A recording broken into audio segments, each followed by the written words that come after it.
तो देखिए, ये कहा जा रहा है कि ज़्यादा से ज़्यादा जल्दी से जल्दी सैम्पलिंग्स हो पाए ताकि जो लोगों के अपने इंतज़ार कर रहे हैं उनके अंशों का, वो उनको हम दे पाएँ। इसके लिए हमारी टीम्स लगातार तैनात हैं और वो लगातार काम कर रही हैं, दिन रात काम कर रही हैं। लेकिन ये हादसा वाक़ई बहुत ही दुखद है और हमारे साथ में जो मेहमान हैं वो लगातार बने हुए हैं। एक बार जल्दी से फिर से उनका रुख करते हुए सर, मैं चाहूँगी कि अपनी बात आप पूरी करें, क्योंकि हम बात कर रहे थे कि जब पूरा इस तरह से चेकिंग होता है तो फिर इसके अलावा कहाँ पर खामी रह गई?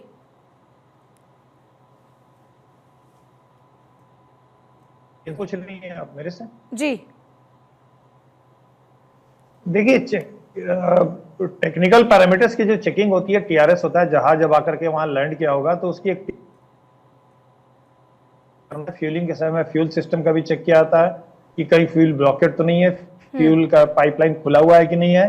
तो ये सारी चीजें चेकलिस्ट के अनुसार इंजीनियर्स वहां पे चेक करते हैं, उसको साइन करते हैं। साइन करने के बाद वो पायलट भी उसको साइन करता है।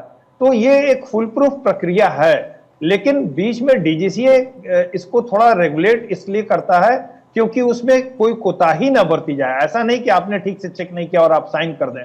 इसके लिए डीजीसीए के काफी निर्देश होते हैं, कई उनके एक्शंस होते हैं। अभी हाल ही में आपने सुना होगा कि डीजीसीए के पूर्व अधिकारी ने बयान दिया है सोशल मीडिया पे कि वो एयर इंडिया के जो मेंटेनेंस टीम है उससे खुश नहीं रहे हैं।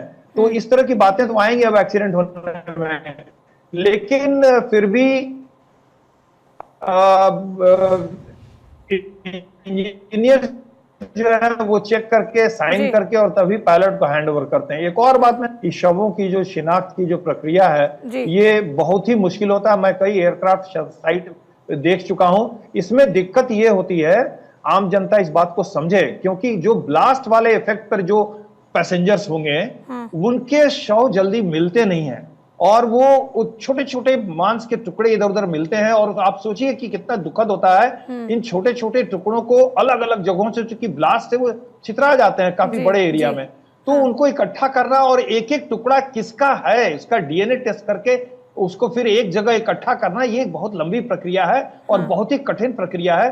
तो मैं आपके चैनल के माध्यम से लोगों से बताना चाहूंगा कि इसमें दिक्कतें आती हैं और समय लगता है। जी हाँ। और क्या ये भी होता है कि क्योंकि जिस तरह से 1.5 लाख लीटर फ्यूल हमने देखा, ये फ्यूल में जो लोग जले होंगे, क्या ये भी हो सकता है कि किसी के अंश तक ना बचे हों सर जल्दी से? जी हाँ, ऐसा होता है। मैंने खुद देखा है। क्या होता है, टेक ऑफ के समय में पूरा फ्यूल भरा हुआ होता है। 1,20,000 लीटर से ऊपर तेल भरा हुआ था इसमें। और जब जहाज गिरता है तो इतना हाईली इन्फ्लेमेबल एटीएफ होता है तेल ये, कि वो एक ब्लास्ट में ही पूरी तरह तेल जल जाता है। 90% तेल एक ब्लास्ट में ही जल जाता है। इसीलिए आप देखिएगा कि जब ये जहाज क्रैश किया है तो एक बहुत बड़ा रेड बॉल आपको दिखा होगा वीडियो में। वो एक झटके में, जी हाँ, एक झटके में वो सारा सब कुछ फ्यूल एक झटके में खत्म हो गया। डॉक्टर सुमित, ये जो पूरी प्रक्रिया रहती है, मैं सर आती हूँ, ये जो पूरी प्रक्रिया रहती है इसे किसमें कितना ओवरऑल टाइम लगता होगा उड़ान भरने से पहले? ये पूरा अराउंड 1.5 घंटे का प्रक्रिया होता है, क्योंकि हमारा हम बोलते हैं D-90, मतलब डिपार्चर -90, मतलब 90 मिनट पहले पायलट्स आते हैं एयरक्राफ्ट को चेक करने के लिए। कैबिन क्रू और पायलट दोनों अराउंड 1.5 घंटे पहले पहुंचते हैं और आते ही सबसे पहले पायलट का ड्यूटी होता है कि वो एयरक्राफ्ट का एक्सटीरियर चेक करे कि एक्सटीरियर में तो कोई दिक्कत नहीं है। वो सारे एक्सटीरियर चेक करने के बाद फ्यूल चेक करते हैं। फ्यूल चेक करने के बाद रिफ्यूलिंग करा।